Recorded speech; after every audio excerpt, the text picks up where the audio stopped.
জামাত কর্মী হত্যার ঘটনায় আওয়ামী লীগের বাঘা বাঘা নেতাদের বিরুদ্ধে হত্যা মামলা দায়ের।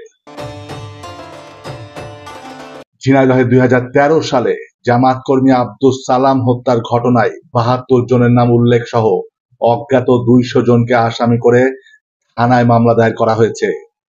নিহতের শ্বশুর আবু বকর সিদ্দিকী বাদী হয়ে ঝিনাইদহ সদর থানায় মামলাটি দায়ের করেন। মামলা নাম্বার ৩০।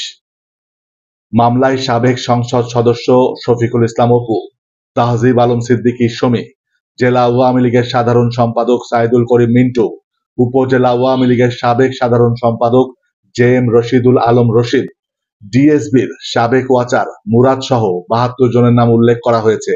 এছাড়াও অজ্ঞাত ১৫০ জনকে আসামি করা হয়েছে।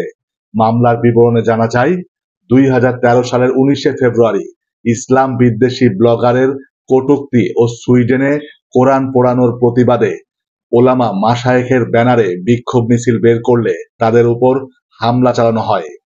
হামলা চালিয়ে জামাত কর্মী ও মাদ্রাসা শিক্ষক আব্দুস সালামকে নির্মমভাবে পিটিয়ে ও কুপিয়ে হত্যা করা হয়।